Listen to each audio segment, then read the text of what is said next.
Bienvenidos al podcast de USFQ Law Working Papers. Somos una serie académico-jurídica de difusión continua que busca ser pionero en rediseñar el discurso público y académico en torno al derecho en el país. Contaremos con la participación de los actores más importantes de la ciencia jurídica y de los talentos de las nuevas generaciones. Hola a todos y bienvenidos a un nuevo podcast de USFQ Law Working Papers. El día de hoy les traemos un nuevo tema bastante interesante, el cual es elecciones seccionales y el derecho al voto. El día de hoy les traemos a dos invitados muy interesantes. Para empezar, tenemos a Arturo Moscoso Moreno, doctor en jurisprudencia y abogado por la Pontificia Universidad Católica del Ecuador.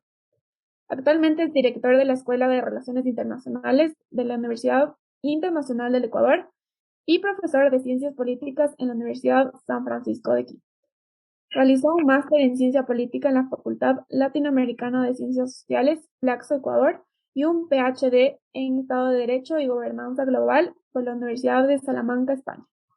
Adicionalmente, entre sus áreas de subespecialización se encuentran Derecho Corporativo, Derecho Constitucional, Derecho Laboral, Teoría de la Democracia, Cultura Política, Partidos Políticos, Sistema de Partidos y Sistemas Electorales.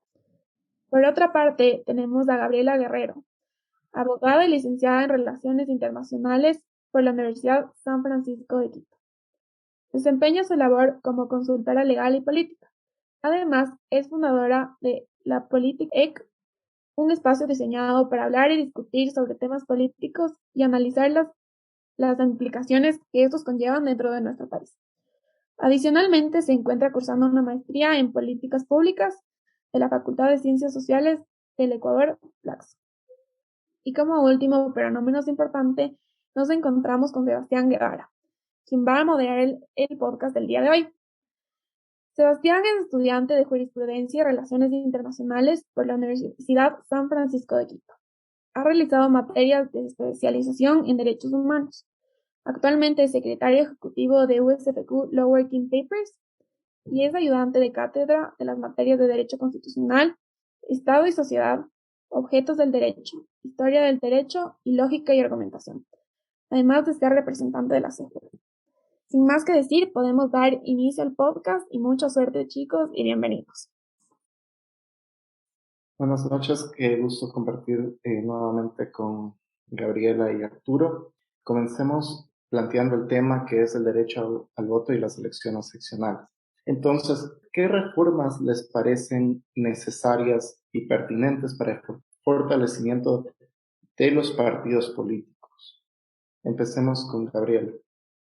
Bueno, muchísimas gracias de nuevo por la invitación y por el espacio. Me parece que hablar de temas de política es algo que nos compete a todos como ciudadanos y me parece genial poder compartir este espacio el día de hoy con Arturo, que creo que además tiene un amplio conocimiento de todo lo que vamos a tratar hoy, así que va a ser sin duda una charla muy enriquecedora.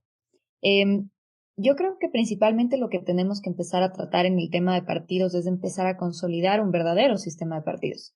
Lo que pasa actualmente en Ecuador es que tenemos partidos poco estables, bastante cambiantes, ¿no es cierto? En cada una de las elecciones vemos la conformación de nuevos partidos, la fusión de partidos o que simplemente los candidatos realizan el tema popularmente conocido como camisetazo, ¿no? Entonces, yo creo que lo primero que debemos empezar a hacer en ese sentido, en función de buscar el fortalecimiento de partidos, es empezar a indagar en el interior de los partidos. Es decir, mecanismos internos que nos permitan elecciones democráticas dentro de los partidos, donde no se haga esta suerte de dedocracia que tenemos hoy en día, que es básicamente buscamos cómo llenar, digamos, estas cuotas de partidos y empezamos a poner a nuestros amigos, a los conocidos, ¿no es cierto? Y no necesariamente son las personas más idóneas las que llegan a las candidaturas. Otra de las cosas fundamentales, sin duda alguna, en el interior de los partidos, debería ser un sistema de apertura donde, si es que yo busco, ¿no es cierto?, una persona a la cual yo lleve a una candidatura, deba ser alguien que haya tenido una trayectoria dentro del partido. ¿Qué es lo que pasa? Que llega una elección, llega una persona, ¿no es cierto?, que le pongo yo como mi posible candidato y lo hago por su popularidad, por muchas veces trayectoria que ha tenido hasta en la televisión, ¿no es cierto? Sin quitarle el mérito, digamos, a estas personas, pero que no necesariamente tiene idea de política y no necesariamente tiene idea sobre el partido. Por ende, la ideología de la persona no necesariamente se compagina con la del partido político. Entonces, que aquellas personas que lleguen a ser candidatos, primero, hayan tenido una trayectoria importante dentro del partido, es decir, que se hayan formado muy probablemente desde la militancia, y número dos, que se hayan formado en política. Una de las cosas que hoy en día se le exige a los partidos gracias al Código de la Democracia y que no creo que es algo que se haya cumplido. No tenemos una formación política por parte de los partidos y eso es un grave error que nos cuesta caro a nosotros como ciudadanos. Entonces, nuevamente, esto impide que tengamos personas con trayectoria política haciendo política. Probablemente una tercera cosa que les diría en torno al fortalecimiento de los partidos es que empecemos a hablar de la ideología, ¿no? Muchas veces nos queda hasta la duda de si el partido entiende bien qué es lo que dice ellos que son, porque de pronto vemos los planes de gobierno y alguien, ¿no es cierto?, un partido de izquierda termina teniendo un plan de gobierno súper de derecha. Entonces, en función a eso también empezar a estructurar un poco mejor y tener estos mecanismos, digamos, de control, alguien que sí controle qué es lo que pasa dentro de los partidos. No sé, Arturo, ¿qué opinas tú en ese sentido? Así es, Arturo. ¿Cuáles te parecen a ti que son aquellas reformas necesarias para el fortalecimiento de partidos? Bueno, igual, gracias por la invitación nuevamente. Un gusto estar con Gabriela. Yo siempre recomiendo la página de Gabriela en Instagram, Política, así que por favor síganla, porque siempre explica cosas interesantes y fácil, ¿no? Lo hace fácil el entender ciertos conceptos, así que te felicito, Gabriela, por eso. Y bueno, a ver, para fortalecer el sistema de partidos y los partidos políticos, concuerdo con mucho de lo que ha dicho Gabriela. En el Ecuador no tenemos verdaderos partidos políticos, tenemos simplemente organizaciones verticales en donde hay un líder, que es el que toma las decisiones, pues, y una serie de seguidores, ¿no? Que obedecen esas decisiones. No hay en realidad una conformación eh, tradicional de partido político. El qué hacer para que esto termine, pues se han hecho varias propuestas de reformas, unas ya están aprobadas y otras al menos por parte de Participación Ciudadana, del que yo también, de organización de la que yo también soy parte, presentamos, ¿no? Una serie de posibles reformas que se podrían implementar. El problema, claro, siempre es el conseguir el suficiente apoyo político como para que suceda. Pero a ver, entre las que ya se aprobaron están el tema de listas cerradas y bloqueadas. Creo que eso era importante para despersonalizar un poco la política, ¿no? Las listas abiertas que teníamos hasta ese momento, pues facilitaban la inclusión de candidatos simplemente por el nombre, más que por una trayectoria política. Y además, justamente incidía en el tema de la desideologización, ¿no? Un poco que lo que ha dicho Gabriela. Los partidos en el Ecuador no tienen ideología, no tienen programa político. Entonces, claro, tú tienes ahí en la asamblea una serie de representantes en el mismo partido que tienen diversas ideologías, ¿no? Eso es muy curioso. Entonces, eso por un lado. Por otro lado, yo creo que deben desaparecer. Esto es una propuesta que nosotros presentamos en esta propuesta, valga la redundancia, de reforma que hizo Participación Ciudadana, que es la no desaparición, pero sí la limitación de la participación de los movimientos seccionales o de los movimientos locales a elecciones locales. Es decir, un movimiento local no tiene por qué intervenir en una elección nacional. ¿Por qué un movimiento local tendría que poner asambleístas? Creo que los únicos que deben poner asambleístas son los partidos y movimientos que tengan incidencia nacional, porque justamente ahí pues tenemos un poco más de identificación y obediencia partidaria, porque resulta que a la asamblea llegan candidatos que no sabemos a quién representan, no sabemos de dónde salieron. Evidentemente esos son los primeros tránsfugas, ¿no? Los primeros que votan un día por esto y al día siguiente por aquello, ¿no? Sin ningún tipo de programa u obediencia ideológica que les guíe, ¿no? Y, y en otra de las propuestas que se hacía es que los liderazgos dentro de los partidos políticos sean limitados, ¿no? Que no haya liderazgos eternos como de 20, 30, 40 años, donde los partidos son simplemente una, una organización que obedece a este líder, que es el que toma todas las decisiones, como decía antes, sino más bien que vayan rotando, ¿no? Un presidente de un partido, un líder de un partido que dure 5 años, 10 como máximo, y que dé paso a nuevos cuadros, ¿no? Porque justamente ahí es que la política se renueva, ahí es que la política se profesionaliza, cuando tienes el chance de seguir avanzando en una organización política, ¿no? Como es en los Estados Unidos o como es en Europa, ¿no? En donde los liderazgos tienen una marca, mejor dicho, una línea de fin, ¿no? Eso lo vemos mucho, ¿no? Y van dando paso a nuevos liderazgos. Es que eso no sucede, ¿no? Tenemos líderes eternos en los partidos políticos y claro, participar en política para gente nueva no es tan atractivo frente a esos liderazgos ante los cuales tienen poco o ningún chance, ¿no? Eso diría por ahora Sebastián y Gabriela. Bueno, al mismo tiempo han logrado abarcar algunas de las otras preguntas. Y justamente con respecto a estas alianzas contrarias a la propia ideología, ¿hasta qué punto el código de la democracia, al menos la última reforma, habilita justamente esto en la medida de que premia dándoles más dinero o compartiendo justamente el share de votos para evitar su desaparición? Entonces, también consideran necesario justamente quitar estos incentivos a generar alianzas, o cómo deben o cuáles son los criterios para estructurar las alianzas en lo venidero.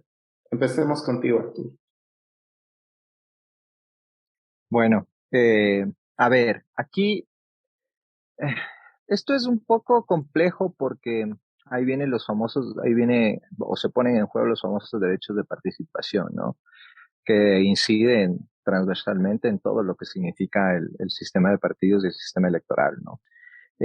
Frente a esto, pues claro, limitar alianzas en algún sentido sonaría justamente violatorio de esos derechos de participación, ¿no? Porque yo no puedo aliarme para participar con quien me dé la gana, ¿no? Entonces es un poco, iría en detrimento de esos derechos. Pero se podría intentar, ¿no? Se podría intentar una suerte de reforma en que las alianzas impliquen cierta cercanía ideológica o programática, ¿no? Pero difícil, ¿no? Difícil que eso se dé porque además, como decía antes, no tenemos partidos ideológicos o programáticos, ¿no? Entonces, frente a eso, cómo vemos o cómo se estructurarían estas alianzas, ¿no? Eso es complejo. Y por el otro lado está el tema de aquí es algo que hay que resaltar, que es el tema del financiamiento electoral, ¿no? Creo que el financiamiento electoral público también ha incidido un poco en estas alianzas contra natura, si queremos darle un nombre que se da mucho en nuestra política, ¿no? Porque una alianza tiene acceso a mayores recursos. Entonces, eso también implica un atractivo para partidos y organizaciones políticas que por sí solas tal vez no tendrían tanto acceso a esos recursos, ¿no? Y y obviamente lo que viene además de la mano con el financiamiento público es la corrupción, ¿no? La corrupción que puede generar este financiamiento con ciertos medios o con ciertas entidades que difunden publicidad de los partidos, pero que por debajo están cobrando valores diferentes, ¿no? Eso también es una cosa que ya se ha denunciado, que ya se ha visto en otras elecciones, pero que no ha llegado a concretarse en nada, ¿no? Entonces, siempre la participación de lo público, si es que no hay un control riguroso en ese gasto, puede prestarse a corrupción, ¿no? Y parece ser que justamente eso pasa con el financiamiento público. Entonces, al final, lo que tenemos son estas alianzas en donde, por ejemplo, un candidato que firma la Carta de Madrid, promovida por esta organización de ultraderecha española que se llama Vox, participa en las elecciones a la alcaldía de Quito por un partido de izquierda, no sé si extrema, pero bastante a la izquierda, que es del Partido Socialista, ¿no? Entonces, esas cosas que serían en un sistema de partidos avanzado inconcebibles, de aquí es pan de cada día, ¿no? Perfecto, Gaby. ¿Y cuál es tu opinión al respecto? A ver, yo creo que en un sistema como el nuestro, las alianzas podrían ser un mecanismo que nos ayude a mejorar un poco, ¿no? Y esto les digo porque la cantidad de, de cómo les explico, las opciones son infinitas cada elección que tenemos, ¿no? Veamos las elecciones nacionales anteriores, teníamos 17 candidatos, ahora solo en precandidatos tenemos como 10 precandidatos que se empiezan a preparar. Entonces, en teoría, las alianzas políticas debería ser una estrategia política que tengan los partidos para poder compilar, ¿no es cierto?, los votos, digamos, en los cuadros que más oportunidad tengan de llegar a ganar las elecciones. ¿Qué es lo que pasa? Que yo siento que al menos aquí la política, ¿no es cierto?, tiene un tema más de ego que el trabajar per se por la ciudadanía. ¿Esto qué es lo que produce? Produce, tengamos una diversificación de opciones que muchas veces nos van a afectar también, no solo en la toma de decisiones, sino muy probablemente en cómo veamos el tema de los resultados electorales. La abundancia de opciones va a literalmente distorsionar estos resultados. Entonces se va a volver obviamente un reto mucho más complicado y más bien, digamos, esto hasta afectaría también un poco el tema de los distritos electorales probablemente. Entonces, ¿qué es lo que debería buscarse en el tema de las alianzas? Actualmente yo creo que el Código de la Democracia nos está fallando en eso, como en muchas otras cosas que nos falla el Código de la Democracia, pero lo que sí debería tratar al menos es que estas alianzas se hagan entre partidos de una ideología similar. Hoy en día no necesariamente el código te dice que tienes que aliarte, ¿no es cierto?, con partidos de una ideología parecida. Y creo que eso también ha sido un gran problema, que terminamos viendo, como hemos dicho hace un momento, también candidatos que en las elecciones A estaban en izquierda y en las elecciones B de pronto han sido súper de derecha, o que te dicen un discurso que no tiene nada que ver con el partido que apoya la candidatura. Entonces, si bien, como ha dicho Arturo hace un momento, la política se está viendo más bien como un tema de negocio y dejamos de lado todo lo que Weber nos ha enseñado en temas de la vocación y la política, ¿no es cierto? Y creo que eso es lo que más nos afecta a quienes estudiamos política, ver que la realidad es totalmente otra. Si bien se ha visto el tema de obviamente las alianzas o las fusiones como también una manera de adquirir o de percibir estos fondos electorales. Entonces creo en ese sentido, contestando también un poco la pregunta que nos decía Sebastián al inicio, que sí, o sea, realmente deberíamos repensar también en el Código de la Democracia qué hacemos con esos fondos, ¿no? Porque ya en sí los partidos reciben un fondo partidario, obviamente en función a cuánto hayan alcanzado en sus últimas votaciones, y por eso digo que es importante el tema de las alianzas, porque obviamente gracias a eso también van a percibir parte de ese fondo partidario. Y pensar y tener una suerte de control en cómo se está utilizando esos recursos que finalmente los terminamos pagando la propia ciudadanía y que nos preguntamos, bueno, y al final, ¿qué se hacen con eso, no? Entonces, como les digo, en el tema de las alianzas debería ser la forma en cómo votar se convierta en algo más sencillo. Me acuerdo que alguna vez leía un caso de El Salvador y una de las, digamos, de las propuestas que se hizo para no tener 50 cantidades de distritos electorales, ¿no es cierto? Y no sé cuántos votantes y como concretar un poco más y no tener esta suerte de que cada vez nuestras papeletas parecen más grandes, ¿no? Cada elección que tenemos, las fotos se vuelven más pequeñas y tenemos menos personas que conocemos en su trayectoria.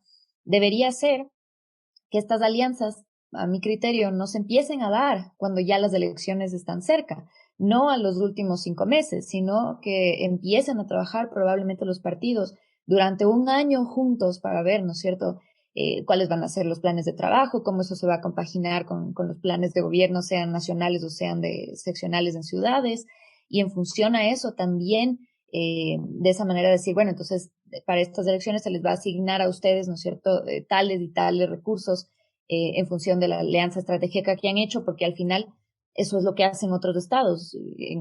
Probablemente, no sé cuál sea el mejor ejemplo que haya funcionado mejor, pero te buscas un partido de la misma ideología si eres de izquierda y lo que dices es, bueno, tenemos 2 candidatos buenos, esto es como el ajedrez, veamos en qué parte te voy a poner, porque cuál ficha va a jugar mejor en ese sentido.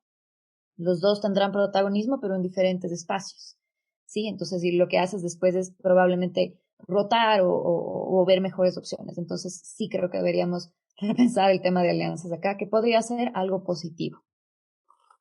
Justamente tomando en cuenta lo que tanto tú, Gaby, planteas y Arturo, entonces se concibe esta democratización de los partidos políticos y una profesionalización de la política. En este caso, ¿ustedes consideran que a lo mejor unas PASO como en Argentina o a lo mejor un balotaje, incluso en el tema para legitimidad en las alcaldías y prefecturas, ayudaría en este proceso?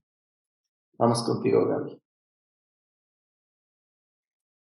A ver, yo algo que impulso creo que desde el día cero y por eso creé mi página de política, que es la Politeca, es la necesidad no solo de tener una profesionalización de la política, sino la importancia también de que haya una suerte más de cultura política, porque yo creo que son 2 cosas que van de la mano. De nada nos va a servir tener una profesionalización de la política y tener chuta los mejores políticos más expertos del mundo, ¿no es cierto?, que hayan hecho una carrera, si a nosotros como ciudadanos no nos importa el tema de la política, ¿ya?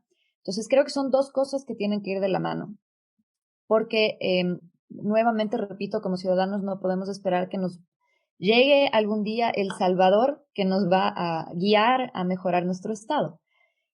Yo estoy completamente de acuerdo en el tema de la profesionalización de la política porque siento que actualmente no tenemos políticos. Y esto sí lo quiero aclarar súper bien. Que, a ver, nosotros, por ejemplo, digamos que hacemos una reforma en el Código de la Democracia, ¿no? Y decimos que todas las personas que participen en política sean personas que mínimo tengan este título de 3er nivel, ¿no es cierto? Y que hayan estado participando también en cargos públicos, me invento, no sé. Yo creería que esa no es la solución, porque no les estamos exigiendo que estén formados en política. Entonces, que yo sea graduada en Derecho, en Medicina, en lo que sea, o Ingeniería, no me va a convertir mágicamente en un político. Una cosa es tener un título profesional, lo cual me parece muy bien, que cada quien se especialice en lo que quiera, pero creo que si es que voy a hacer política, tengo que ser lo suficientemente responsable de haber hecho una carrera en política, sea maestría, sea lo que sea, ¿sí? Yo creo que la política es hermosa porque tienes diversidad de escoger lo que tú quieres hacer en política. Pero tienes que haber hecho estudios en política porque caso contrario no vas a entender de qué se trata. Es como que si yo me hubiera metido, ¿no es cierto?, a ser enfermera y digo, bueno, como ya algo sé de medicina, entonces ya puedo operar, ¿no? Y no es así.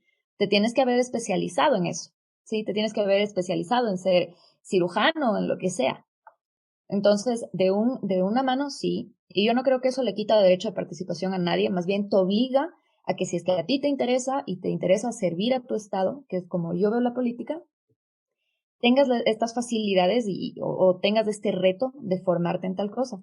Muchos me dirán, no, pero ¿y si es que no tengo los recursos, entonces me quedo afuera y ya no puedo ser asambleísta o ya no puedo? Ok, entonces el Estado lo que debería ofertar es una escuela de política en ese sentido donde tú tengas, por ejemplo, un sistema de becas, ¿no es cierto? Un sistema porque hay lugares donde no solo la política es abandonada, la gente es abandonada. O sea, ¿cuántas veces nos hemos ido, por ejemplo, a lugares, yo que he estado, por ejemplo, en Lago Agrio, ¿no es cierto? Y tú dices, chuta, o sea, hay cosas que compiten contra eso, porque las necesidades son otras y muy probablemente yo no voy a entender las necesidades del Lago Agrio, ¿no es cierto? Más que una persona que vive ahí. Entonces es lógico que esa persona es la que tiene que formarse y no tiene los recursos, no tiene los medios, pero intenta sacar adelante. Y gracias a eso vemos el gran crecimiento que ha tenido muchos lugares. Entonces, estas escuelas de formación tienen que ser algo permanente, que hayan en todas las zonas y que te den becas, ¿no es cierto? Pero que tú a la vez retribuyas haciendo un buen trabajo. Y si es que no funcionas en ese lugar y ves la política como una suerte de, pues no sé, negocio que se ha hecho hoy en día, cortas cabeza y no le dejas participar nunca más. Porque si es que no empiezas a cortar desde la raíz, vas a tener este tema de corrupción constante. Y ya para ir concretando este tema, lo que les decía, el tema de la cultura política, ¿no? Que es algo que no podemos dejar de lado. Si es que no empezamos a hacer este tipo de participación ciudadana, que a mí me encantan estos espacios, porque yo creo que es lo que dice la Constitución sobre participación ciudadana, a mí, o sea, es terrible que te digan que es participación ciudadana. Esto es participación ciudadana. Y que hablemos y dialoguemos y entendamos y sobre todo expandamos este tipo de debates, sobre todo en los jóvenes, que al final somos más del 25% de los electores, ¿no? Entonces, si no van las dos de la mano, simplemente vamos a seguir en lo que estamos. Bueno, Arturo, y ahora, ¿tú qué opinas con respecto a la profesionalización de la política y a lo mejor la necesidad de democratizarla también? A ver, yo me quiero quedar con algunas cosas de las que ha dicho Gabriela. Creo que es importante el tema de nuestra cultura política, porque aquí hay una cosa que hay que ponerse a pensar, ¿no? Que es que nosotros, por ejemplo, tenemos una asamblea deplorable y una clase política que deja mucho que desear, pero están ahí porque les elegimos nosotros. No les eligió nadie más, no nos impusieron, no es que no es que fueron señalados a dedo, están ahí porque nosotros votamos por ellos. Entonces, ahí pues es clarísimo que hay una ausencia de cultura política en la medida de que elegimos no a los mejores, pues, porque es evidente que no están los mejores ahí en la asamblea, ¿no? Y el tema de la cultura política y en general la cultura cívica es un tema peliagudo y álgido porque el tema de formar en estos valores tiene que empezar desde la niñez, ¿no? Entonces, los valores cívicos se inculcan desde la niñez, en la escuela, a través de la familia y a partir de la sanción social también, ¿no? O de la veeduría social. Pero cuando vives en un país en que se aplaude la viveza criolla, entonces, pues, es muy poco lo que esto puede incidir, ¿no? Eso por ese lado.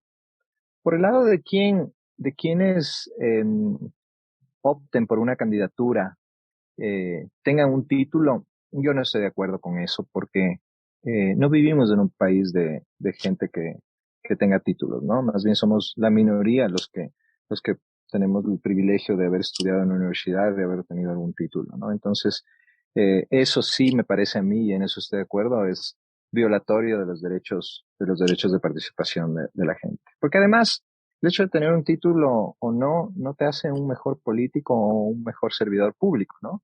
Podemos ver o hemos visto lo que puede hacer un PhD con un país hace poco, ¿no? Entonces, creo que de ese ejemplo podremos valernos para ver que los PhDs no son garantía de una administración pública eficiente ni nada por el estilo.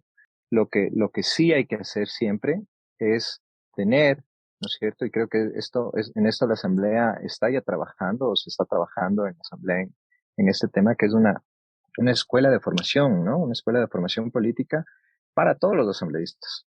Porque es una vergüenza, ¿no? Lo que tenemos ahora es que ni siquiera saben procedimientos parlamentarios, ¿no? Algo tan esencial para ejercer el cargo de asambleísta o de legislador, y ni siquiera eso saben, ¿no? Entonces, una escuela de formación en ese sentido, y también un banco de asesores, ¿no? Como hay en muchos países del mundo, ninguna persona sabe todo de todo, ¿no?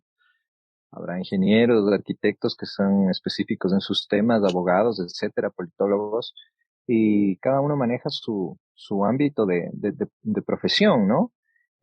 Pero cuando se tratan temas de políticas públicas, como, no sé, temas de salud pública, de cómo enfrentar problemática de drogas o de violencia de género, etcétera, etcétera. Tienes que hacerlo desde una perspectiva global, para lo cual tienes que contar con asesores que dominen el tema, ¿no? No puedes ir desde tu ámbito específico, no, yo sé todo y esto ya sé cómo funciona, ¿no? Entonces, ahí le hago propaganda a una serie muy buena que está en Netflix que se llama Borgen, ¿sí? En donde ustedes pueden ver ahí cómo se, cómo proceden, ¿no? Los parlamentarios en Dinamarca, ¿no? Se desarrolla esta serie para tratar temas de políticas públicas sensibles, ¿no? Donde involucran a todos los sectores que podrían ser afectados por una política determinada antes de proceder, ¿no? Entonces, y eso no lo vemos aquí, ¿no? Y para finalizar, lo que partiste preguntándole a Gabriela, Sebastián, que es el tema de las primarias y el balotaje, ¿no? Yo creo que son dos elementos esenciales que debe tener nuestro sistema político. En la propuesta de reforma que hicimos con participación ciudadana está el tema de las primarias, un tema obligatorio para todas las elecciones. Y el balotaje no está incluido en esa propuesta, pero yo siempre he creído que para que los candidatos tengan mayor legitimidad, o mejor dicho, para quien sea elegido tenga mayor legitimidad, tiene que haber una segunda vuelta también en las elecciones seccionales, ¿no? Y justamente la prueba de eso es lo que sucedió en las elecciones de Quito en el periodo pasado, ¿no? Donde tuvimos un alcalde que fue elegido con apenas el 1 o 1.5% por encima de su inmediata seguidora, con apenas el 21% de la votación de los electores. Es decir, había más gente que no había votado por él que la que había votado por él, ¿no? Entonces, eso, y hemos visto y vimos, ¿no es cierto? Fuimos testigos de los problemas de legitimidad que generó eso, ¿no? Entonces, eso también es una propuesta. Eso, por ejemplo, en Francia funciona muy bien. Ahí tienes elecciones primarias tienes balotaje en las elecciones seccionales. Y otro tema que también incide en esto es justamente la posibilidad que es una reforma que también se debería pensar, la posibilidad de que un alcalde entre, y un alcalde y además un presidente, esto también debería aplicarse en las elecciones presidenciales, entre con escaños reservados a los órganos legislativos. Un alcalde con escaños reservados al Consejo Municipal o Consejo Metropolitano en el caso de Quito, y un presidente con escaños reservados a la Asamblea Legislativa, a fin de que no sea de entrada un liderazgo débil, ¿no? Que tengan que apoyarse para intentar implementar ciertas políticas públicas. Pero claro, esto implica también otras reformas en otro sentido para justamente permitir la profesionalización de la política, que es lo que hemos venido hablando, porque también puede ser utilizado como una herramienta de control de esos órganos y de imposición por sobre las minorías, ¿no? Que también es un tema peligroso. Pero en todo caso se debería pensar o ir en esa línea eventualmente, ¿no? Listo, justamente como mencionaron, la Constitución crea esta suerte de la estatalización de la participación ciudadana. Entonces, los ciudadanos no participan justamente por falta de esta cultura política. Pero al mismo tiempo, ¿cómo evitamos justamente que los partidos políticos quieran entrometerse en este quinto poder del Estado, que es a la final quien establece el control a los propios políticos y que está en juego en las elecciones seccionales? Gaby. Yo creo que lo primero que deberíamos empezar es por entender qué hace el Consejo de Participación Ciudadana y Control Social. Aquí en Ecuador nos han traído esta suerte del neoconstitucionalismo, donde de pronto nos metieron dos funciones estatales adicionales, ¿no? Y claro, yo creo que la primera falla que tenemos es que ya en sí no entendemos muy bien, además de la designación de autoridades, qué hace este Consejo de Participación Ciudadana y Control Social. Eh, y es interesante porque además, como bien lo hemos venido viendo en la corta vida del CPCCS, ha estado manchado también con temas de corrupción en todo momento. Y esto, en lugar de darle mayor confianza a la ciudadanía, le ha restado total confianza en lo que hace o cuál es la función que debería tener este poder.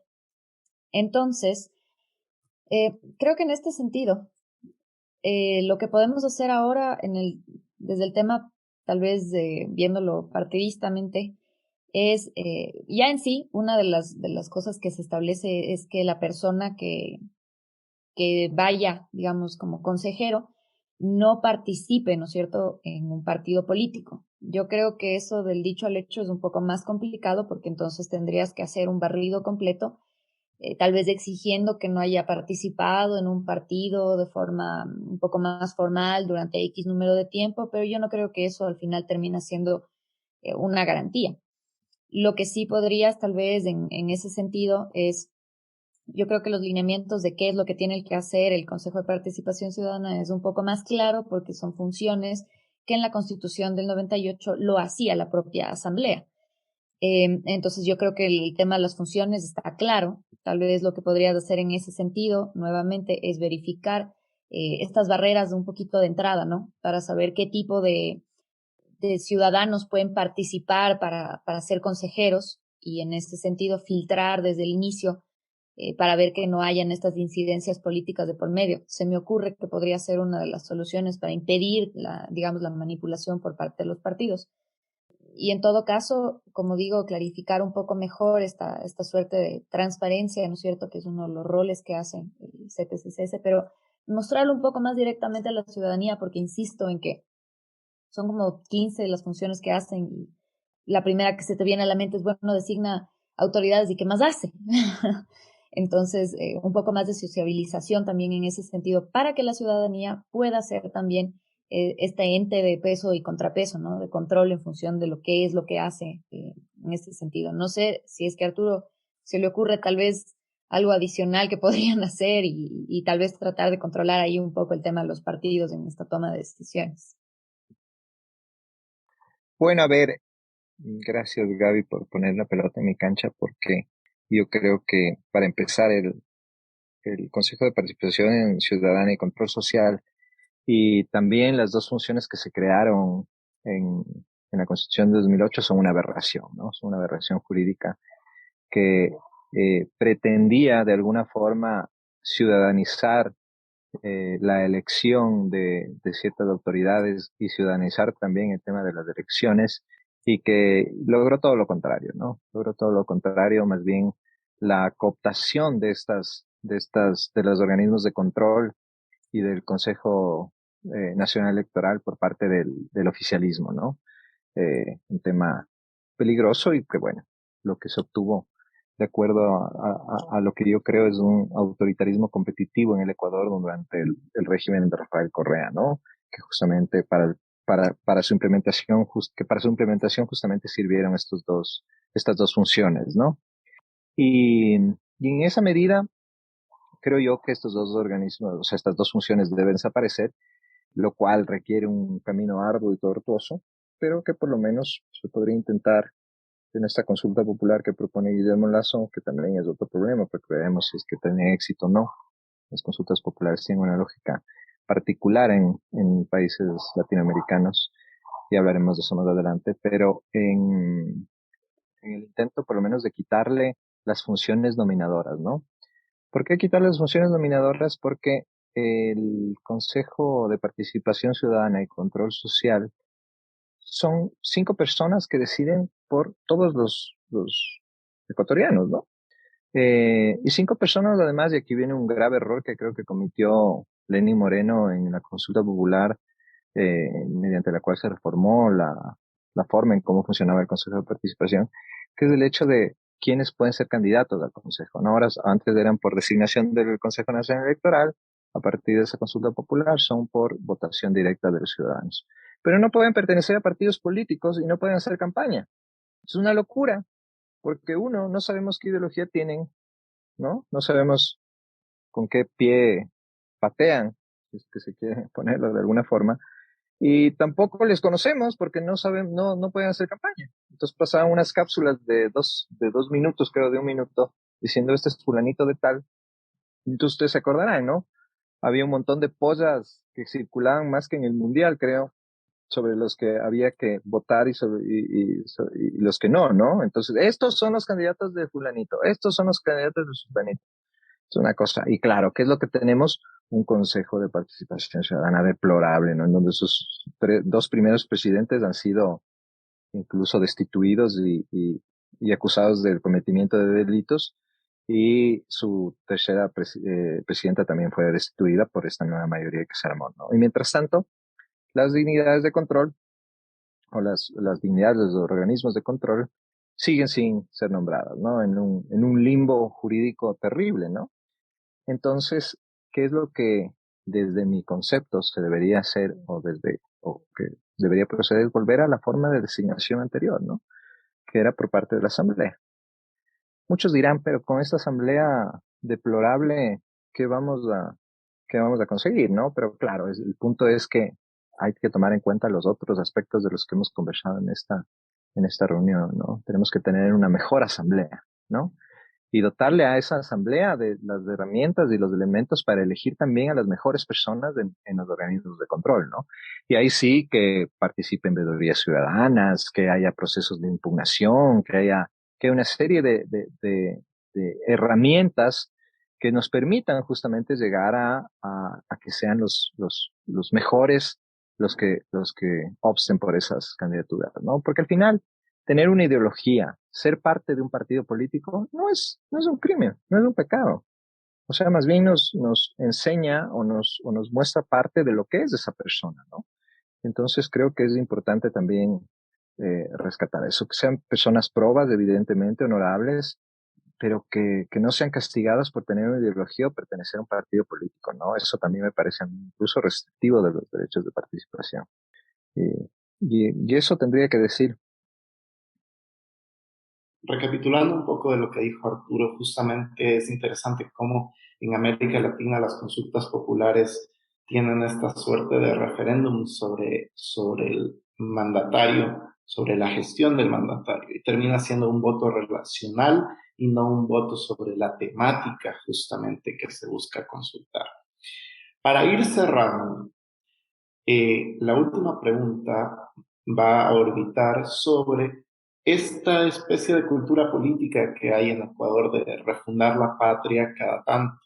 Entonces, ahora mismo se encuentra este planteamiento de que Ecuador se vuelva federal. Y en ese escenario, ¿cuáles serían las reglas mínimas para mantener la unidad en el marco de una convivencia democrática? Te escuchamos, Gaby. A ver, yo creo que en primer lugar, como lo dije cuando compartí justamente un post en la Politeca, me parecería una locura. Creo que primero no estamos ni siquiera preparados para ser lo que somos actualmente y menos aún si es que queremos cambiar a un sistema diferente, ¿no?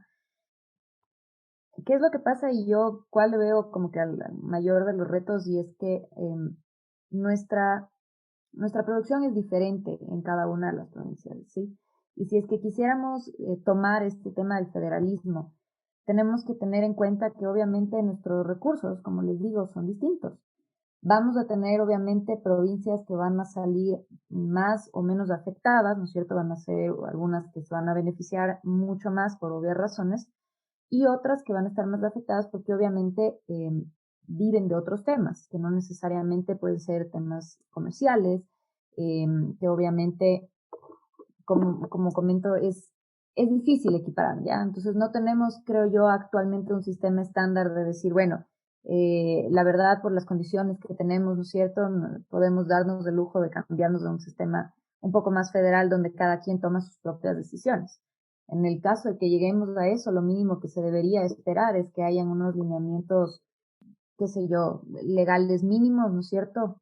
De donde partamos y tengamos una especie de que, bueno, ustedes como GATS pueden tomar ciertas decisiones, pero al menos esto de aquí va para todos. A mí me parece que es un poco forzado. Como les digo, no creo de verdad que esto funcione o vaya a ser algo que solucione nuestros problemas actuales, porque en términos de democracia no es que los estados que sean federales tengan un mayor ranking mundial, ¿no es cierto?, en términos de democracia. Si bien tenemos lugares, ¿no es cierto?, como qué sé yo, Alemania, donde vamos a tener un alto nivel democrático, donde la corrupción probablemente no va a ser igual que en América Latina. Damos el ejemplo de México y en cambio es todo lo contrario y están dentro de un sistema de federalismo. Entonces, o sea, son dos cosas que chocan, ¿no? Entonces, en primer lugar, tengamos en claro que eso no nos va a salvar la vida. Y en segundo lugar, tengamos en claro que para apuntarle a un sistema así, de lo que yo veo, es que deberíamos tener mucha menos desigualdad en el país, ¿no es cierto? Cerrar esas brechas de pobreza que tenemos actualmente para que no comparemos, por ejemplo, digamos, Tulcán, ¿no es cierto? Probablemente le va a costar mucho más obtener los recursos para Sugat que tal vez Guayaquil. Y esto no quiero decir que una ciudad sea más desarrollada que otra, les quiero decir que por obvias razones su nivel de producción es diferente, porque se dedican a cosas diferentes y van a tener ingresos distintos. Entonces, ¿cómo equiparar eso? O sea, ¿cuál sería el mínimo que igual el Estado el central debería en cierta forma, ¿no es cierto?, dotar para tratar de equiparar esos desequilibrios? Y más bien yo creo que ahí nos estaríamos metiendo en una camisa de 11 varas y de gana vamos a hacer peor el sistema. Ese es mi punto de vista. No sé si Arturo esté de acuerdo con esto. Arturo, terminamos contigo. Sí, totalmente de acuerdo con Gaby. Creo que es una locura pensar en un sistema federal en un país como el nuestro. El federalismo se aplica en circunstancias muy especiales, ¿no? Cuando hay clivajes insalvables, por ejemplo, es decir, divisiones étnicas, culturales, religiosas, qué sé yo, que no, idiomáticas, que no tienen visos de solución un poco, ¿no? De una solución que sea en un país integrado. O cuando son territorios muy grandes, en donde se necesita un diferente tipo de administración, ¿no? En este caso hablamos de un país pequeño y en donde, si bien tenemos clivajes, ¿no es cierto? Al final, culturalmente, hablamos del mismo idioma, nos parecemos físicamente, no, nuestra religión mayoritaria es la misma, entonces más allá de esta división siempre importante entre costa y sierra, o esta otra división entre mestizos e indígenas, pues no creo que eso justifique un sistema federal, ¿no? Y sobre todo agregando también lo que ha dicho Gaby, el tema de cómo repartir los recursos, ¿no? Cómo repartir los recursos en un país que es tan inequitativo justamente en la generación de esos recursos, ¿no? Con provincias que son muy, muy ricas y con otras que son muy, muy pobres, ¿no? Entonces, no le veo yo la lógica de un sistema federal en un país como el nuestro. Y esto va de la mano un poco también con estas ideas de refundación, ¿no? Siempre alguien habla de volver a empezar, ¿no? Borrón y cuenta nueva con este país que no ha funcionado, entonces vamos a hacer algo diferente. Y eso va de la mano justamente con un país que es profundamente desigual e inequitativo, ¿no? Volviendo a lo que dije al principio. No solo entre provincias, sino entre nosotros, ¿no? Entre las personas, los ciudadanos. Somos un país inequitativo, desigual, muy corrupto, en donde la gente ve cómo los corruptos se salen con la suya, cómo los corruptos pueden lograr ascender socialmente, mientras que los honestos se quedan de lado, ¿sí? Y esto incide también justamente en una baja satisfacción de cómo funciona nuestra democracia, de cómo funciona nuestro sistema político, de cómo funcionan nuestras instituciones. No confiamos en la asamblea, no confiamos en la justicia, no confiamos en los políticos. Creemos que, de acuerdo a los datos del Barómetro de Américas, del Latin American Public Opinion Project, creemos que todos o la mitad de los políticos son corruptos. Eh, entonces, frente a esto, claro, viene un Salvador, como decía Gaby, ¿no es cierto? Un Mesías y nos ofrece refundar el país, que con él sí van a funcionar las cosas y nos volcamos a eso, ¿no? Es sorprendente, yo veía una entrevista que le hacían a un actor argentino sobre Bukele, y él decía que estaba totalmente de acuerdo con lo que está haciendo Bukele, ¿no? Bukele es un autoritario, ¿no?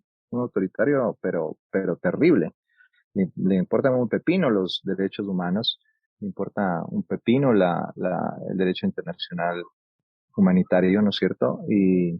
y en ese sentido deberíamos ser críticos con su labor, ¿no? Pero aquí la mayoría de apoyo, ¿no? De los tweets al menos era impresionante, ¿no? El apoyo que tenía Bukele, ¿no? Y eso también pasa en el tema de, en su propio país, ¿no? El Salvador, que pese a su autoritarismo, pues tenía o tiene, ¿no? Un alto apoyo. ¿Qué es lo que pasaba aquí también con Rafael Correa, ¿no? Un autoritario, perseguidor de la disidencia, perseguidor de la opinión diferente, muy duro con los derechos de las minorías, perseguía al sector indígena también, ¿sí? Y un presidente que mantuvo su popularidad alta durante muchos años, ¿no? Entonces, ese es el problema, ¿no? Si no atacamos estas razones de fondo que son la inequidad, la desigualdad, la polarización, ¿sí?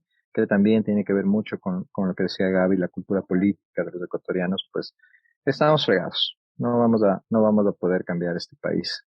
Y finalmente, cerrar con lo que con lo que abriste diciendo en la pregunta, ¿no? El tema de una consulta popular en Ecuador y en Latinoamérica. Lamentablemente, las consultas populares se vuelven un instrumento de refrendamiento o no de la gestión de quien pregunta, ¿no? Entonces, si un presidente con alta popularidad pregunta, le va bien. Si un presidente con baja popularidad pregunta, pierde la consulta, ¿no? Y si pierde la consulta, además es un golpe doble, porque no es solo es perder la consulta, sino debilitarlo aún más, ¿no? Entonces es bastante complicado el tema de una consulta en estos momentos ante la aceptación que tiene el gobierno de Guillermo Lasso. Ahora, esto no es insalvable, porque si se hacen preguntas que pueden ser atractivas frente a la problemática de la gente sobre temas de seguridad, sobre temas de narcotráfico, etcétera, etcétera, podría generarse un apoyo en base a esas preguntas, ¿no? Pero tendría que ser preguntas muy concretas, muy fáciles de entender y que arrastren al resto de preguntas más complicadas, ¿no? En el apoyo general que se le podría dar. Pero claro, ahí se necesita una estrategia comunicacional y una estrategia de campaña muy buena, ¿no? Entonces, pero si bien hemos visto que la estrategia de campaña de Guillermo Lasso en la segunda vuelta fue excelente, eso no se ha traducido en una estrategia de comunicación sólida en su gobierno, ¿no? Bueno, muchas gracias por su participación, Gabriela Guerrero, Arturo Moscoso. Como siempre, es muy importante sus opiniones, oír voces diversas en la academia, porque es de ahí de donde parten justamente las ideas para aplicarlo en lo público. Así que sin más, damos por terminado este podcast. Nuevamente, muchas gracias. No, gracias a ustedes por la invitación. Un gusto compartir con Gabriela, contigo, Sebastián, con Daniela, con Camila, siempre a las órdenes y sigan adelante, que estos espacios son importantísimos justamente para lo que hemos venido hablando, ¿no? Para fomentar la cultura política, el conocimiento de los procesos políticos y preocuparnos por nuestro país más allá simplemente ir a las elecciones, ¿no? Sino realmente incidir en cómo se hace política en este país. Sí, yo me sumo también a las palabras de Arturo. Qué gusto el haber podido compartir con ustedes. Qué gusto compartir como siempre con Arturo en estos espacios, pero más que nada me da muchísima alegría ver que cada vez seamos más jóvenes los preocupados por a dónde estamos llevando el país. Entonces, que sigamos sumando estos espacios y más bien qué chévere que lo puedan seguir haciendo. Les invitamos a difundir sus trabajos con nosotros. Pueden encontrar en todas nuestras plataformas los lineamientos de autor y las instrucciones de envío. Síganos en nuestras redes sociales, Instagram, Facebook y Twitter como @usfq_lwp y visualiza nuestro contenido en las plataformas SSRN y academia.edu.